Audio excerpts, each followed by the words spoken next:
Hello, everyone. This is Craig Brelsford with RedChip Companies. Thank you for joining today's event with Enlivex Therapeutics, which trades on the Nasdaq under the ticker ENLV. With us today, we have Oren Hershkovitz, the Chief Executive Officer of Enlivex, and Shai Novik, Chairman of Enlivex. We will begin with a presentation in a moment, and then we'll open the event to your questions. You may submit your question at any time. Click the Q&A button at the bottom of the Zoom window. Before we begin, please allow me to read the Safe Harbor statement. This call may contain forward-looking statements within the meaning of the Private Securities Litigation Reform Act of 1995. All statements pertaining to future financial and/or operating results, along with other statements about the future expectations, beliefs, goals, plans, or prospects expressed by management, constitute forward-looking statements. Any statements that are not historical fact should also be considered forward-looking statements. Of course, forward-looking statements involve risks and uncertainties. I now turn the webinar over to Oren and Shai. Please go ahead. Thank you very much, Craig. Hello, everyone. Very happy that you joined this exciting event. For those of you who are less familiar with myself and Shai, I'll start with a quick intro presenting myself, and I'll ask Shai to do this as well, and then we can dive in directly into the top-line data of our Phase IIa study. My name is Oren Hershkovitz. I'm the CEO of Enlivex in the past 6 years almost. I'm an immunologist by training, been doing drug development for many years. Prior to joining Enlivex, I managed a company called OPKO Biologics. I led a team for 5 years working tightly with Pfizer on a late-stage development of a leading asset, which is a long-acting growth hormone, was eventually submitted and approved in many countries. This was actually a company that Shai founded, so I'll ask Shai to take you a little bit into the story because it's a very, very successful and important one to know us. And that's it. Shai, please go ahead. Sure. Thank you, Oren. Again, as Oren said, for those of you who are less familiar with the top management at Enlivex, this is our second company that Oren and I are doing together. The former one was named Prolor Biotech, which I founded back in 2005, and we in-licensed some technology from Washington University in St. Louis and really started as a garage startup.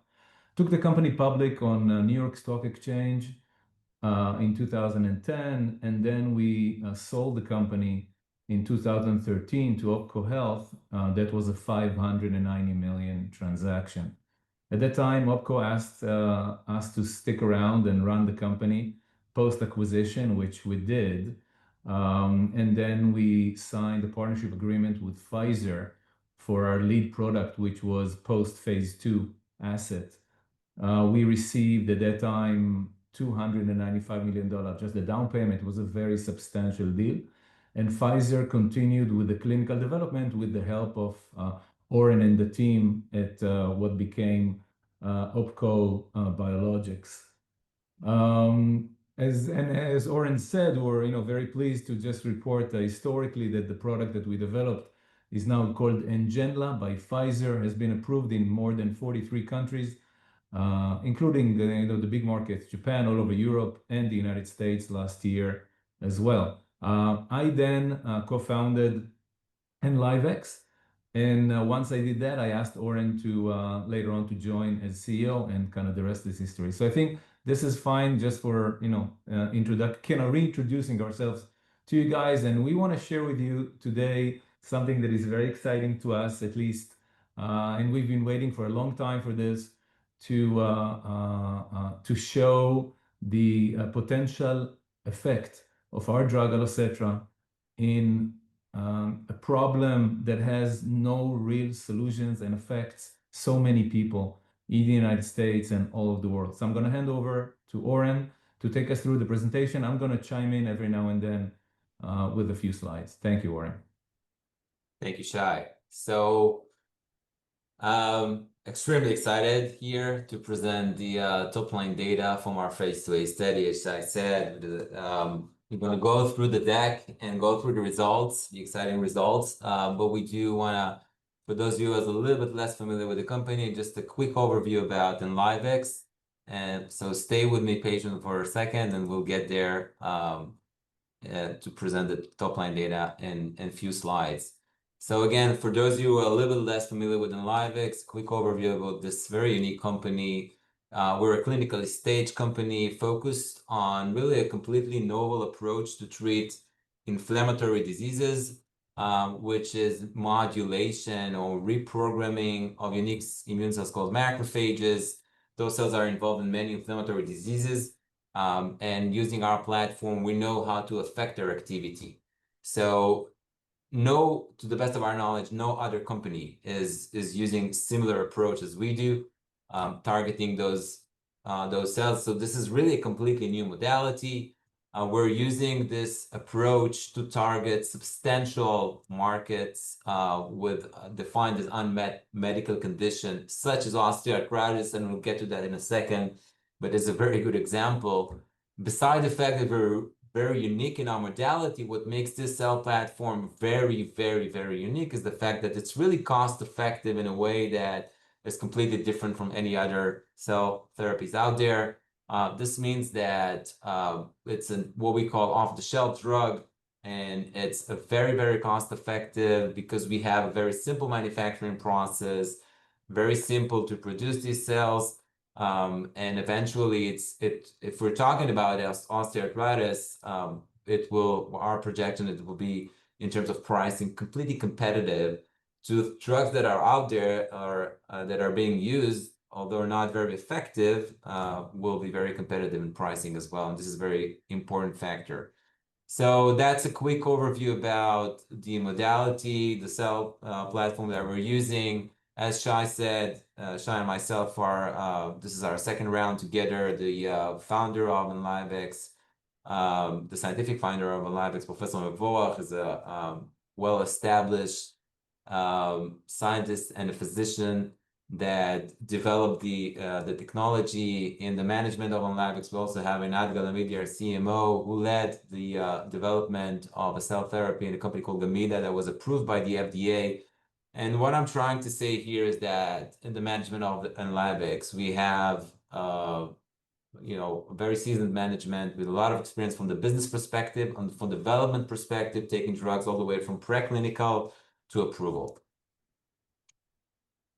Maybe to add to that is the board of directors. So beside Shai being our executive chairman, our vice chairman, Odo Pomerantz, is a former head of licensing acquisition at Merck. He was a venture partner at Flagship, and all of these board members are working together with a lot of vast experience from all the aspects that are required to take such a company into the late stage. So what we'll present today, as you may understand already, it's the top line, 3 months top line data from our Phase IIa study in knee osteoarthritis in patients with moderate to severe knee osteoarthritis. So a few words about osteoarthritis. Osteoarthritis is the disease that results in cartilage damage, abnormal bone remodeling and such, and eventually a lot of pain. And many of you that are listening to me now are familiar with this just because they're experiencing this. This is one of the most common life-debilitating diseases. It's considered by the FDA as a serious indication. And just the market is just, it's huge. It's really huge. We're talking about 32 million adults in the US suffering from osteoarthritis, the majority of them from knee osteoarthritis. And as a consequence, the market size now is about 7 billion. It's expected to grow to around 15 already in 2030. And what's remarkable about this is that we don't have effective therapies for these conditions. Eventually, patients are taking pain reliefs or steroids, which are not, they cannot use for long-term treatment, and eventually are going through surgeries and knee replacement therapies and such. So there's a huge need for a huge market, and this is exactly based on the data you'll see in a second where Allocetra steps in. Now, one of the main reasons that this market continued to grow in such a dramatic way is the fact that we're aging. And actually, osteoarthritis prevalence with age increases dramatically. As you can see in this graph, age groups of 60 and 70s and above, we're talking about prevalence of about 40%. So this is really the majority of the population that suffers from osteoarthritis, from symptomatic osteoarthritis. So Enlivex Phase 1/2a study, that was a multi-country, multi-center study. It is a randomized, double-blind, controlled trial to evaluate Allocetra in patients with moderate to severe knee osteoarthritis. And this is an important slide that I want to pause for a second to explain it. It's very complicated the way that it looks, but actually what happened is when we sat down to design the Phase 1/2a study for the knee osteoarthritis and moderate to severe patients, we sat down with the experts, right? And we're working with the leading, what we call key opinion leaders, the experts in osteoarthritis field. And they conveyed to us that we should consider the fact that osteoarthritis is not a single molecular disease. It's actually a syndrome, which means that we have a heterogeneous population, right? And we did take that into account in the study design. And what we actually wanted to do is to include those population, but besides assessing safety and efficacy, we want to potentially find a strong signal in a responder subpopulation that will guide us to the future development. So this was part of the way we designed the study. It is a Phase IIa study. It made sense to identify that group now and to continue to the late stage development. So we took into account various factors and the baseline factors and so on. And we actually implemented it in study design. And again, this looks very complicated, but I simplified. We've implemented in the study design an interim analysis, which was independent and was outsourced to a different company that aimed to identify a subpopulation of responders. So highly responder subgroup subpopulation that based on various factors are actually responding to the drug, right, to Allocetra. So eventually we had this algorithm that allow us to identify that subpopulation, and even in some cases to inform us how to increase the sample size to larger numbers in order to get a statistically significant result. So this was embedded in the study design and in the targets and the objectives of the study. And what I'm very, very happy to say is that we actually met the objectives of this Phase IIa. So we had a favorable safety profile with a positive effect, and B, we identify high responders, which represent more than 50% of the knee osteoarthritis market. So they were not only more than 50% in population in our study, but they're actually representing in the overall knee osteoarthritis market. They're representing more than 50% of the population, this group is aligned with our proposed mechanism of action. So this made us extremely, extremely excited because we know how difficult this, in this very serious and unmet medical condition, how difficult it is to see such a strong signal, as you will see in a second. So in terms of the study design, this was a two-stage trial design. Okay, again, moderate to severe osteoarthritic patients, age range between 45 to 80. We included all this age range, and the study consists of two stages. The first stage was a safety run-in, a dose escalation safety run-in. Following this stage, we had an independent safety committee reviewing the data and say, okay, you have no safety signals here. The highest dose that was selected as well as the lowest dose showed similar safety profile, and you can move on to the Phase II part of the study, would actually be the highest dose tested, right? So this was very encouraging. And by the way, we've published the 3 months and 6 months data from this Phase I, which, as you might remember, demonstrated already a very promising safety and efficacy data. So that was encouraging, but we were waiting for this stage that we're going to talk about now, which is the Phase IIa, a randomized, double-blind, placebo-controlled stage. And we overall recruited 134 patients to this stage. They received 3 injections of Allocetra or placebo, 2 weeks apart, so overall 1 month treatment period.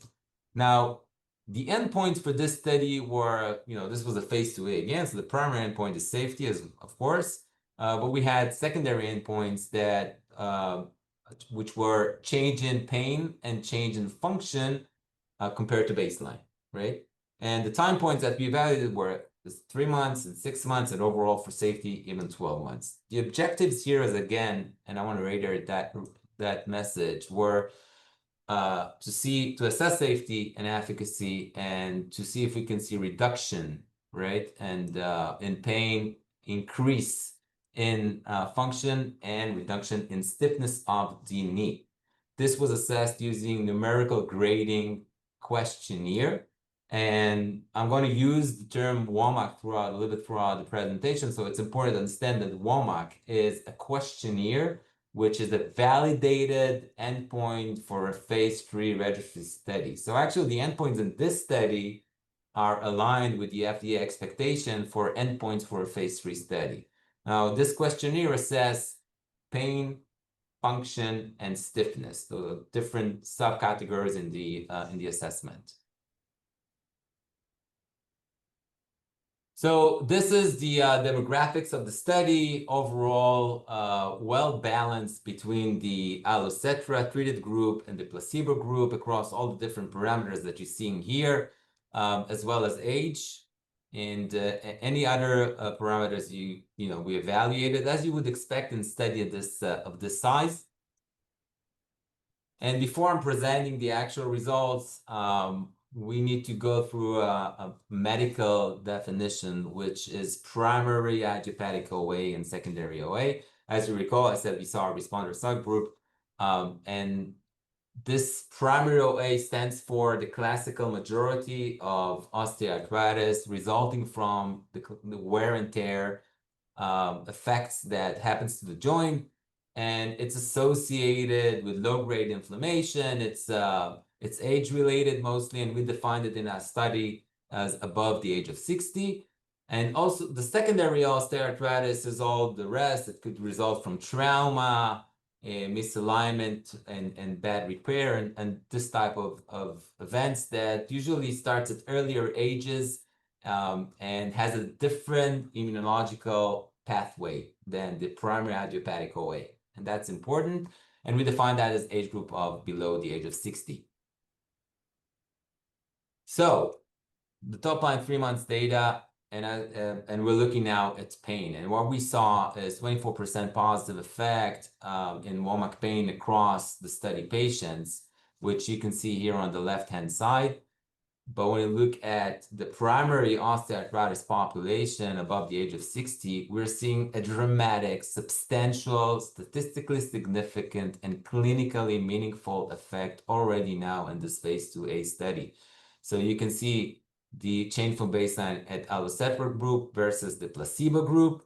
The effect size was 72% effect over the placebo group.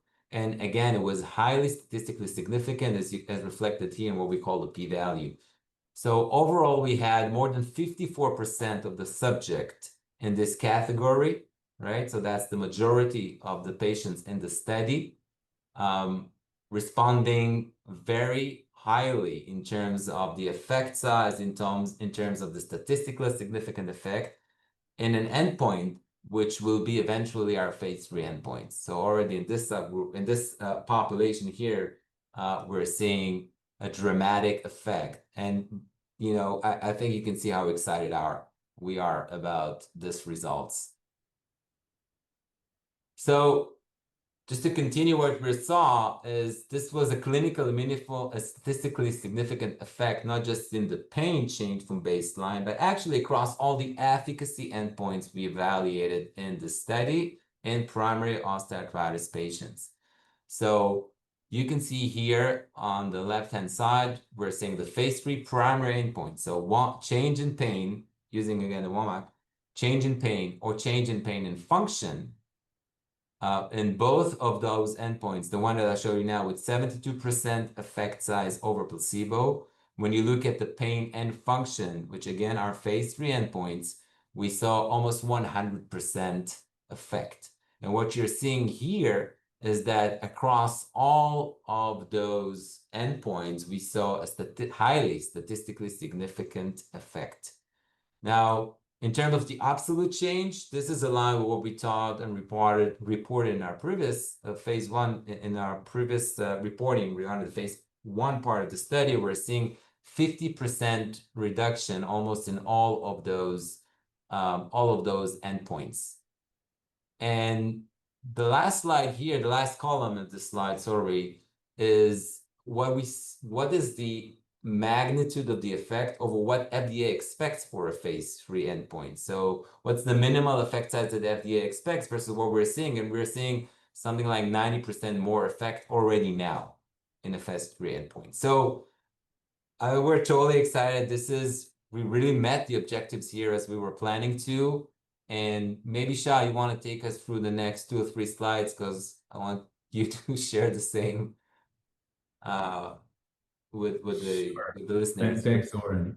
Sure, thanks. So we continued with the analysis and wanted to understand whether what we're seeing was specific for the age cutoff. So if it's, I don't know, if it's 61 or 63, maybe the numbers would not look as good or something like that. Maybe would create some, in our minds, some questions whether maybe we're not seeing something here. So we looked at the different age groups, and as you can see here on the left-hand side, this is what Oren just showed you, which was a 72% better performance than placebo in reduction of pain.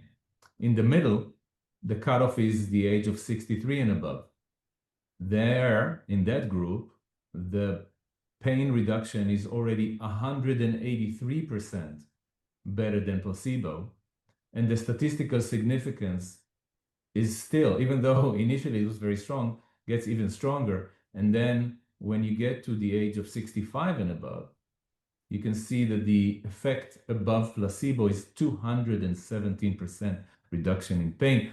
And the statistical significance continues to increase, right? So that's in reduction in pain. And Oren, if you can move to the next slide, this is not just pain. This is if we look at a combination of pain, stiffness, and function all together.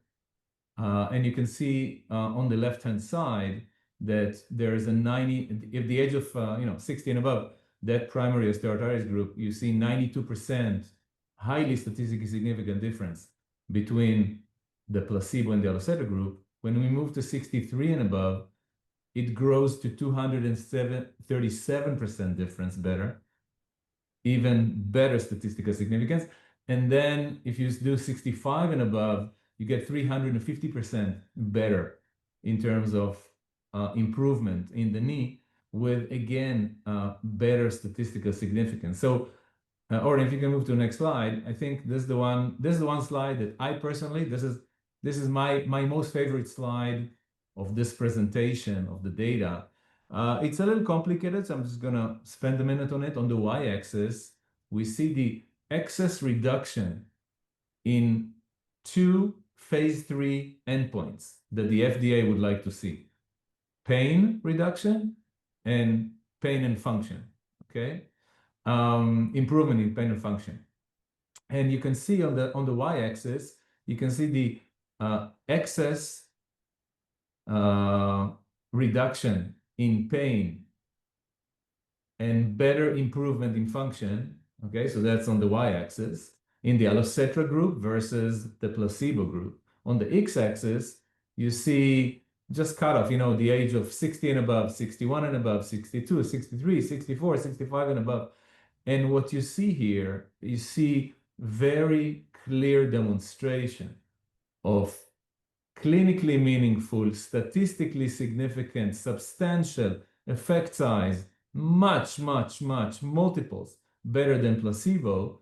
And it trends with age. As you can see, it goes up with age. And by the way, each point here on each of those curves is highly statistically significant. Okay, so it's not just very impressive positive delta versus placebo, but highly statistically significant. And to us, this chart made a lot of sense because as your symptoms started at a later age, it really means this is age-related osteoarthritis. This is not something that happened to you when you're playing basketball at the age of 42, and then at the age of 51 or 55, suddenly you have a different type of osteoarthritis. So this essentially caused us to be quite comfortable with what we're seeing here, and it all aligned to us with the potential value of what Allocetra bring to this group, which we call the primary osteoarthritis group. Oren, if you can move to the next slide. Yeah. Okay, so to summarize what we saw to this point, right? So we're seeing a highly responder population, which we defined as primary idiopathic osteoarthritis, and it's age-related. We're seeing that a statistically significant, meaningful effect at the age of 60, and it actually trends up as we go up with age, as you saw. And the question was, you know, what's the mechanism here? So I don't want to take you too much into the science. What I can say is that we know that in primary idiopathic osteoarthritis versus secondary osteoarthritis, we have different modulation of the inflammatory condition that leads to the development of that disease. And we have different cells, different types of macrophages, different type of other immune cells involved in those two different pathways. And we think that what we're seeing here makes sense from and consistent with the proposed mechanism of action of Allocetra. So it's not just because we identified that top population, it actually makes a lot of sense for us from a mechanistic point of view. In terms of the safety profile, so on the Allocetra demonstrated a favorable safety profile. We had no serious adverse events that were reported linked to the drug. We had overall very favorable safety profile. As I said, we had an independent safety committee reviewing the data in the interim analysis, and actually also following 3 months top-line data, they went through the safety profiles with no safety signals whatsoever. What we did see is, like observed in earlier clinical data in severe osteoarthritis patients, we saw some local responses following injection. Mostly, we're talking about some knee pain and discomfort. This is very typical to intra-knee injection, especially cell therapies and such. But what's important is that events were usually mild to moderate. They were transient. Patients were advised to take a pain relief if they needed to. But overall, it was treatable and transient. And also important to say is that it didn't lead to any, dropouts or anything like that. So overall, very safe, very favorable safety profile that allowed us to continue to the follow-up study. So talking about next steps, right? So all you saw up to now is, again, it's really exciting because this is an unmet medical condition. It's a serious condition, no effective treatment. And I think what we're seeing here makes us extremely passionate about pushing this program forward as fast as we can, because we can actually provide a solution for those primary osteoarthritic patients, potentially. So how would the next study look like? So we're talking about a planned Phase IIb study.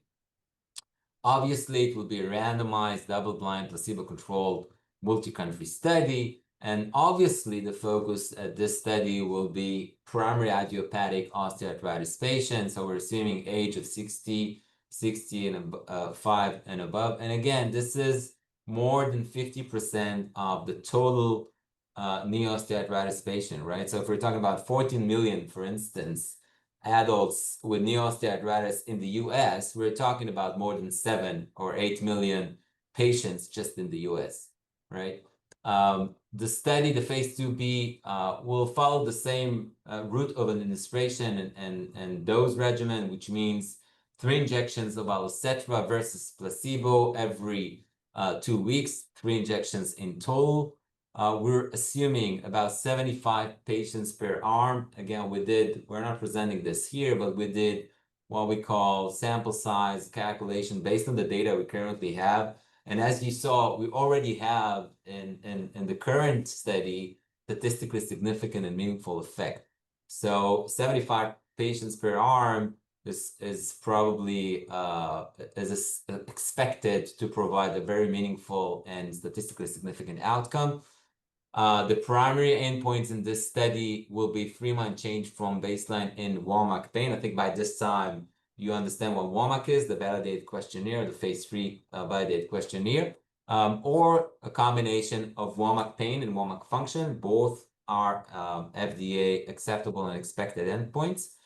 And obviously safety and tolerability, as well as secondary endpoints such as the NRS and other endpoints that we will assess.